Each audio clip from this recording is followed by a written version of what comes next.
तेलंगाना की राज्यपाल श्रीमती तमिलसाई सौंदरराजन जी, केंद्रीय मंत्रिमंडल के मेरे सहयोगी श्री जी Krishna Reddy ji,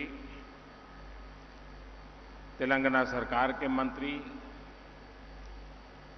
Indian school of business executive board के चेयरमैन, डीन, अन्य प्रोफेसर्स, टीचर्स, पेरेंट्स और मेरे प्यारे युवा साथियों,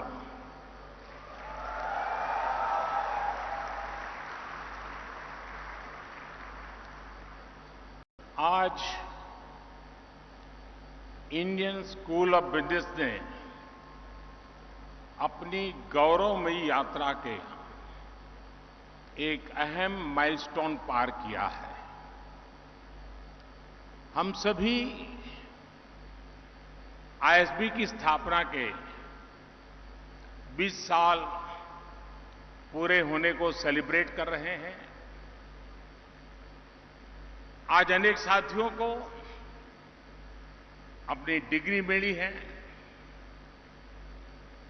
गोल्ड मेडल मिले हैं। आईएसबी को सफलता के इस पड़ाव पर पहुंचाने में अनेकों लोगों की तपस्या रही है। मैं आज उन सभी को याद करते हुए आप सभी को, आईएसबी के प्रोफेसर्स, फैकल्टी, सभी स्टूडेंट्स को, पेरेंट्स को, आईएसबी के एल्यूमनाइज को बहुत बहुत बधाई देता हूं।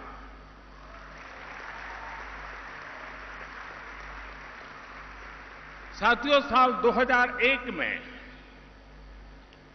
अटल जी ने इसे देश को समर्पित किया था। तब से लेकर आज तक लगभग 50,000 एग्जीक्यूटिव यहां से ट्रेन होकर निकले हैं। आज आईएसबी एशिया के टॉप बिजनेस स्कूलों में से एक है।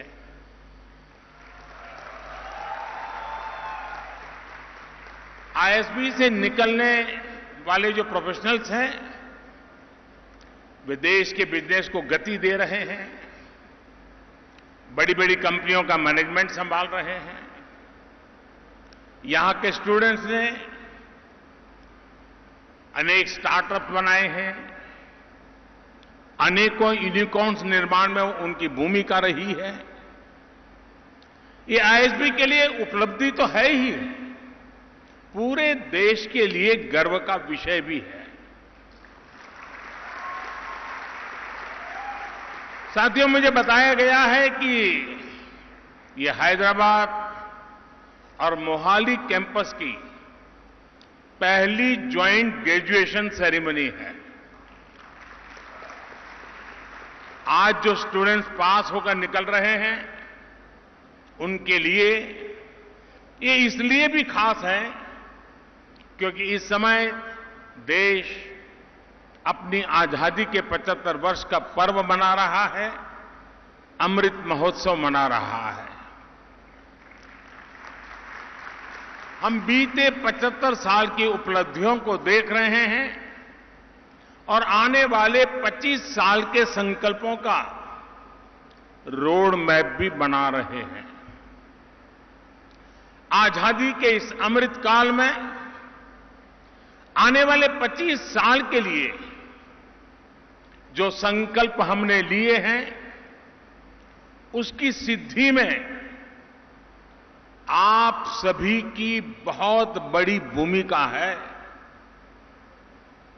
और आज भारत में जो आशा है, लोगों में जो आत्मविश्वास है, नए भारत के निर्माण के लिए जो इच्छा शक्ति है, वो आपके लिए भी अनेक संभावनाओं के द्वार खोल रही है।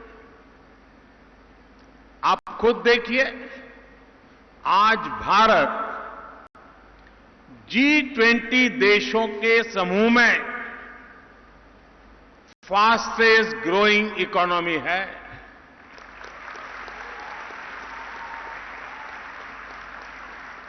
स्मार्टफोन डेटा कंज्यूमर के मामले में भारत पहले नंबर पे है। इंटरनेट यूजर्स की संख्या को देखें तो भारत दुनिया में दूसरे नंबर पर है। ग्लोबल रिटेल इंडेक्स में भी भारत दुनिया में दूसरे नंबर पर है। दुनिया का तीसरा सबसे बड़ा स्टार्टअप इकोसिस्टम भारत में है। दुनिया का तीसरा सबसे बड़ा कंज्यूमर मार्केट भारत में है। ऐसी कई चीजें मैं आपके सामने रख सकता हूं, गिना सकता हूं। कोरोना जैसी वैश्विक महामारी में हम सबने और दुनिया ने भारत का सामर्थ्य देखा है। सदी की इस सबसे बड़ी आपदा में ग्लोबल सप्लाई चेन्स में इतना बड़ा डिस्रप्शन हुआ,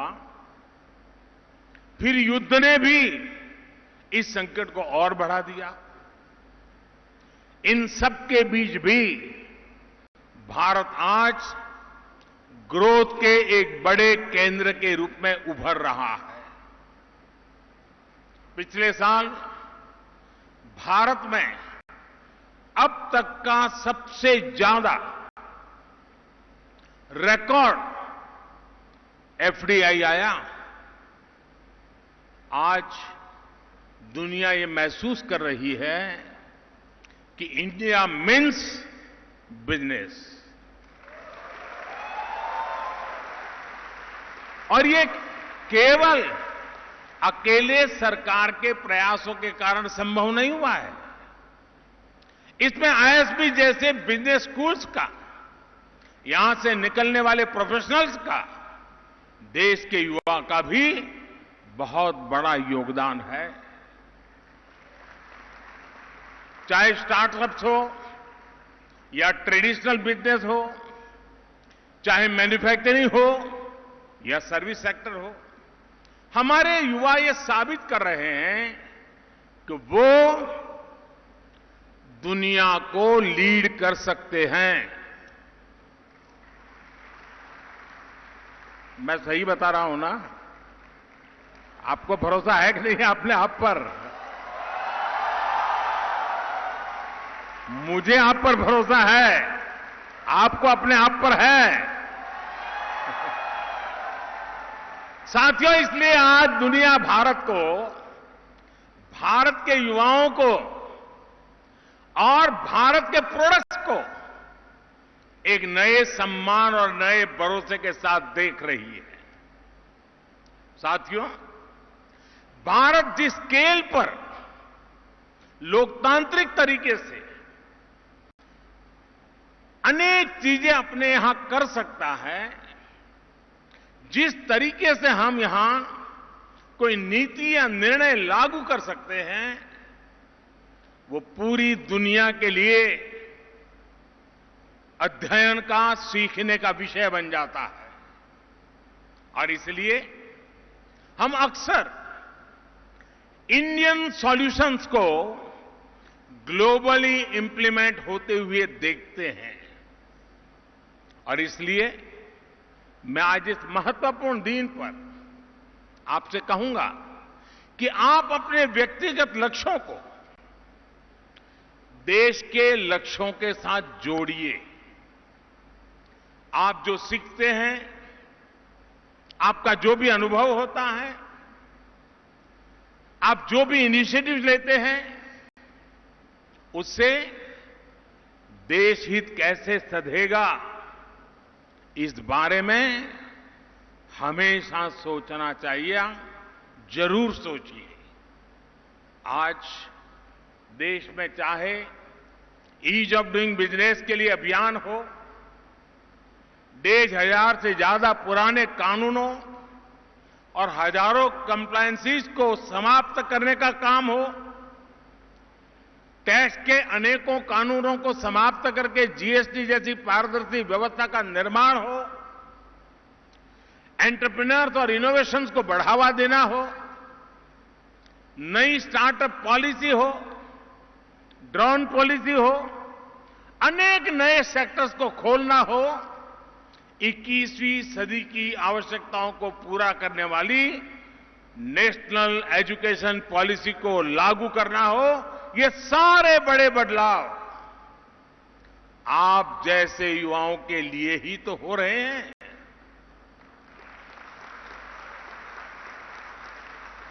आप जैसे युवाओं की तरफ से आने वाले जो सॉल्यूशंस हैं, उन सॉल्यूशंस को इंप्लीमेंट करने के लिए, आपके आइडिया को देश की ताकत बनाने के लिए हमारी सरकार हमेशा देश की युवा शक्ति के साथ खड़ी है।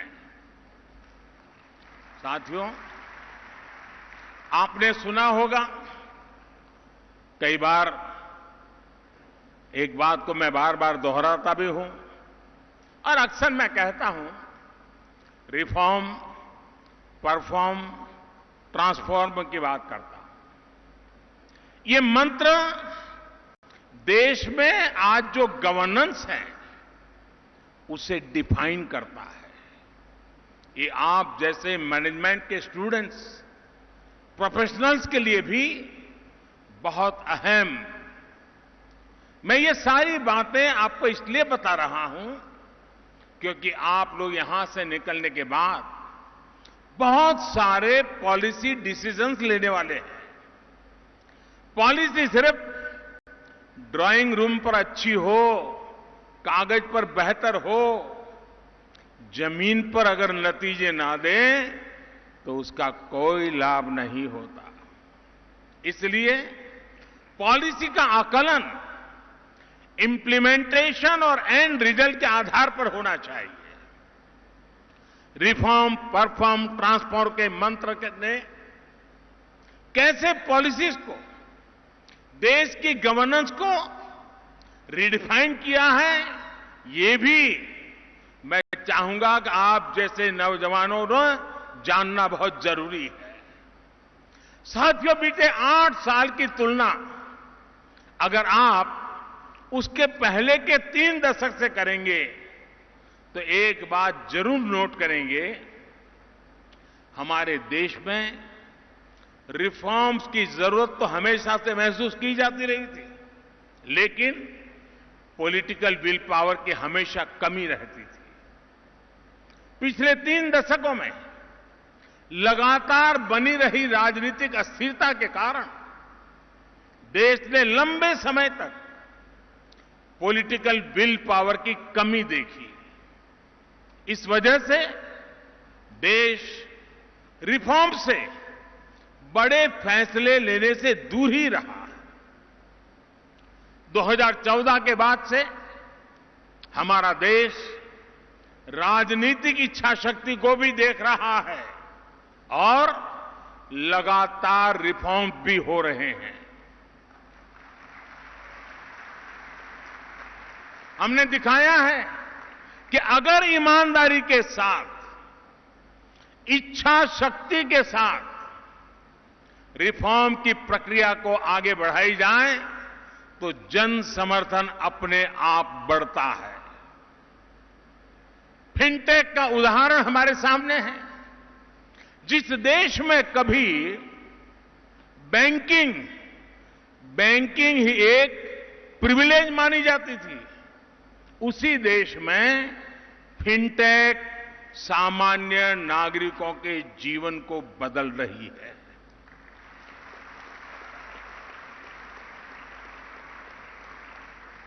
जहां कभी बैंकों के प्रति भरोसा कायम करने के लिए बहुत सारी मेहनत करनी पड़ती थी, वहां अब दुनिया की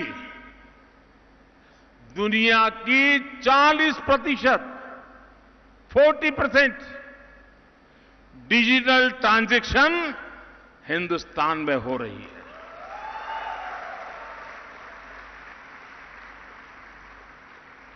हमारे हेल्थ सेक्टर को भी ये माना जाता था कि किसी बड़ी चुनौती को रिस्पॉन्ड नहीं कर पाएगा, लेकिन हेल्थ सेक्टर में रिफॉर्म की देश की इच्छा शक्ति का परिणाम हमने 100 साल की सबसे बड़ी महामारी के दौरान अनुभव किया है। कोरोना ने जब दस्तक दी तब हमारे पास पीपीई किट्स बनाने वाले मैन्युफैक्चरर ना के बराबर थे। कोरोना स्पेसिफिक जरूरी इंफ्रास्ट्रक्चर भी नहीं था, लेकिन देखते ही देखते 1100 से अधिक पीपीई मैन्युफैक्चरर्स का नेटवर्क भारत में तैयार हो गया। कोरोना की टेस्टिंग के लिए भी शुरुआत में कुछ दर्जन लैब्स थी। बहुत कम समय में देश में 2500 से अधिक टेस्ट लैब्स का नेटवर्क बन गया। कोविड वैक्सीन के लिए तो हमारे यहां चिंता जताई जा रही थी कि हमें विदेशी वैक्सीन मिल पाएगी भी या नहीं, लेकिन हमने अपनी वैक्सीन तैयार की, इतनी वैक्सीन बनाई कि भारत में भी 190 करोड़ से ज्यादा डोज लगाई जा चुकी है। भारत ने दुनिया के 100 से अधिक देशों को भी वैक्सीन भेजी है। इसी प्रकार मेडिकल एजुकेशन में भी हमने एक के बाद एक अनेक रिफॉर्म किए। इसी का परिणाम है कि बीते 8 सालों में मेडिकल कॉलेज की संख्या 380 से बढ़कर 600 से भी अधिक हो गई है।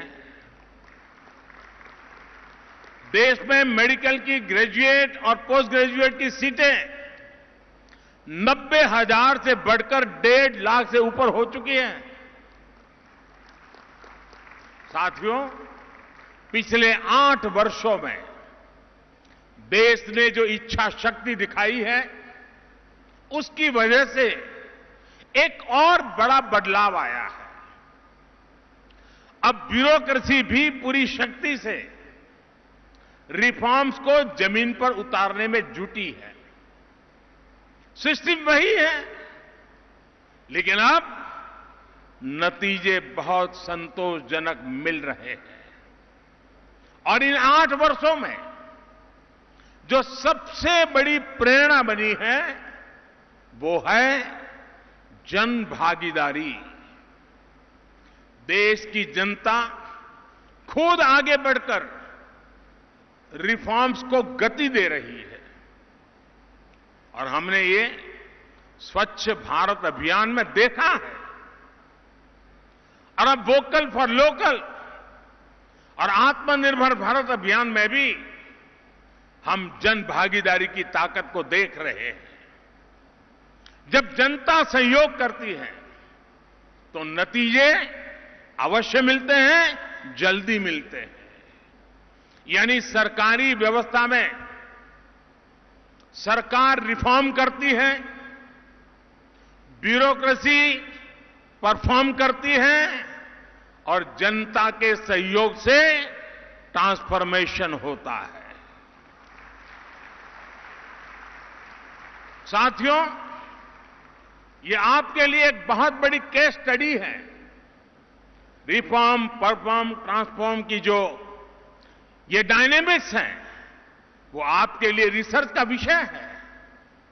आईएसबी जैसे बड़े संस्थान को अध्ययन करके, एनालिसिस करके दुनिया के सामने इसे लाना चाहिए। यहां से जो युवा साथी पढ़कर निकल रहे हैं, उन्हें भी रिफॉर्म, परफॉर्म, ट्रांसफॉर्म के इस मंत्र को हर क्षेत्र में लागू करने का प्रयास करना चाहिए। साथियों, मैं आपका ध्यान देश के स्पोर्ट्स इकोसिस्टम में आए ट्रांसफॉर्मेशन की तरफ भी दिलाना चाहता हूं। आखिर क्या कारण है कि 2014 के बाद हमें खेल के हर मैदान में अभूतपूर्व प्रदर्शन देखने को मिल रहा है। इसका सबसे बड़ा कारण है हमारे एथलीट्स का आत्मविश्वास।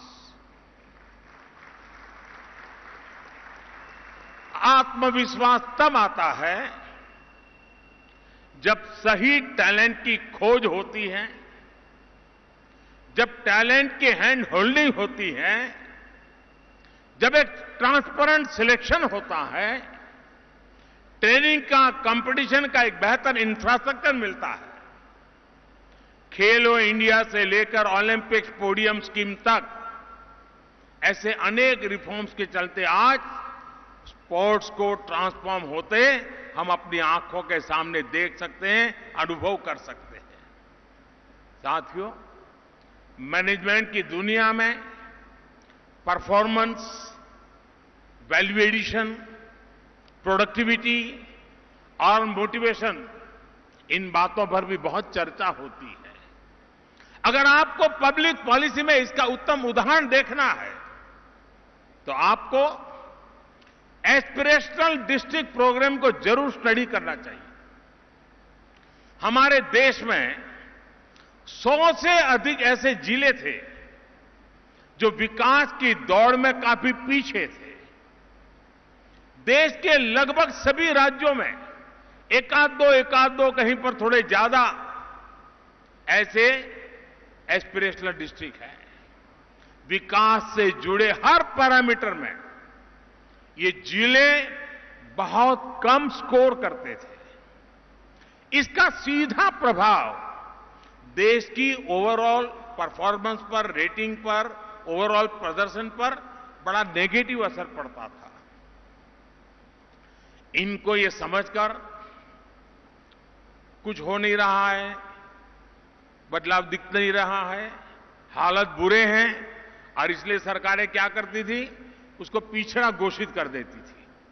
ये तो बैकवर्ड डिस्ट्रिक्ट है। अगर यही सोच है तो उनके मन में भी हो जाता है यहां तो ऐसा ही रहेगा, कुछ बदलाव नहीं होगा।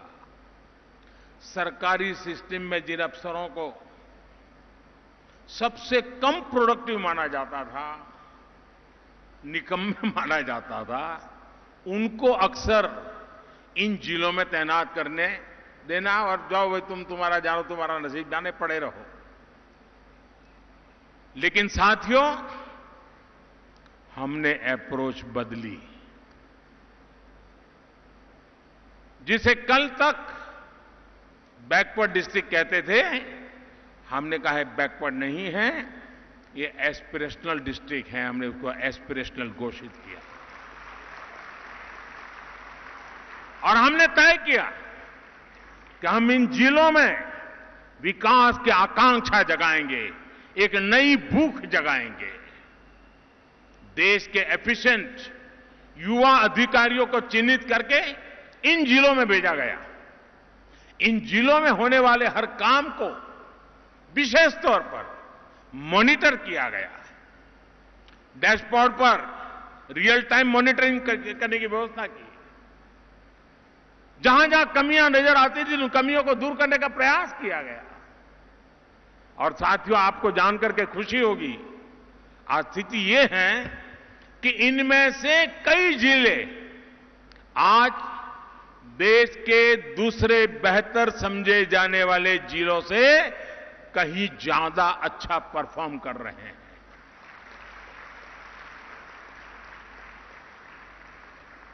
जिन्हें कभी पिछड़े जिले कहते थे, देश के डेवलपमेंट पैरामीटर्स को प्रभावित करते थे, वो आज एस्पिरेशनल डिस्ट्रिक्ट बनकर देश के विकास को गति दे रहे हैं। अब हमने राज्यों से कहा है कि इस अप्रोच को और विस्तार दें। हर जिले में ऐसे ब्लॉक्स होते हैं जो विकास के मामले में दूसरों से पिछड़ गए हैं। ऐसे ब्लॉक्स को आइडेंटिफाई करके एस्पिरेशनल ब्लॉक्स अभियान को अब आगे बढ़ाया जा रहा है। देश में हो रहे ये बदलाव, इनकी जानकारी आपको पॉलिसी डिसीजंस में, मैनेजमेंट में बहुत मदद करेगी। साथियों, आपके लिए ये सब जानना इसलिए भी जरूरी है क्योंकि आज देश में बिजनेस के मायने भी बदल रहे हैं और बिजनेस का दायरा भी बढ़ रहा है। आज भारत में economic landscape small, medium, cottage और यहां तक कि इनफॉर्मल एंटरप्राइज तक में फैल रहा है। ये बिजनेस लाखों लाख लोगों को रोजगार के अवसर दे रहे हैं। इनका सामर्थ्य बहुत ज्यादा है, इनमें आगे बढ़ने का कमिटमेंट बहुत ज्यादा है। इसलिए आज जब देश आर्थिक विकास के नए अध्याय को लिख रहा है तो हमें एक और बात याद रखनी होगी। हमें छोटे व्यापारियों, स्मॉल बिजनेस का भी उतना ही ध्यान रखना होगा। हमें उन्हें ज्यादा बड़े प्लेटफॉर्म देने होंगे, ग्रो करने के लिए ज्यादा बेहतर मौके देने होंगे। हमें उन्हें देश विदेश में नए नए बाजारों से जोड़ने में मदद करनी होगी। हमें उन्हें ज्यादा से ज्यादा टेक्नोलॉजी से जोड़ना होगा और यही पर, इसी बात पर आईएसबी जैसे संस्थान, आईएसबी के स्टूडेंट्स की भूमिका बहुत अहम हो जाती है। एक फ्यूचर बिजनेस लीडर के तौर पर आप सभी को, हर बिजनेस को और बड़ा और विस्तार करने के लिए आगे आना होगा, जिम्मेवारियां संभालनी होगी। और आप देखिएगा, आप छोटे बिजनेस को ग्रो करने में मदद करेंगे तो आप लाखों एंटरप्रेन्योर्स के निर्माण में मदद करेंगे, करोड़ों परिवारों की मदद करेंगे। भारत को फ्यूचर रेडी बनाने के लिए हमें सुनिश्चित करना होगा कि भारत आत्मनिर्भर बने और इसमें आप सभी बिजनेस प्रोफेशनल्स की बहुत बड़ी भूमिका है और यह आपके लिए एक तरह से देश की सेवा का अहम उदाहरण होगा। साथियों, देश के लिए कुछ करने का, देश के लिए कुछ कर गुजरने का आपका जज्बा देश को नई ऊंचाई पर ले जाएगा। मुझे आईएसबी पर, आईएसबी के स्टूडेंट्स पर, आप सभी नौजवानों पर बहुत भरोसा है, बहुत विश्वास है। आप एक पर्पज के साथ इस प्रतिष्ठित संस्थान से बाहर निकले। आप अपने गोल्स को राष्ट्र के संकल्पों के साथ जोड़िए।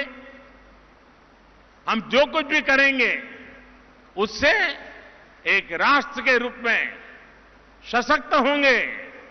इस कमिटमेंट के साथ जब आप कोई भी प्रयास करेंगे तो सफलता आपके कदम पर होगी।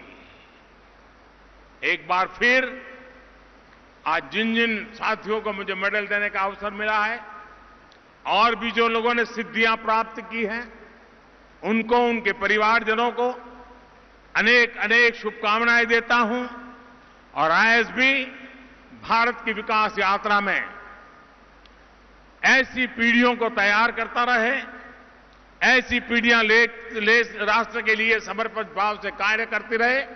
इसी एक अपेक्षा के साथ आप सबका बहुत बहुत धन्यवाद।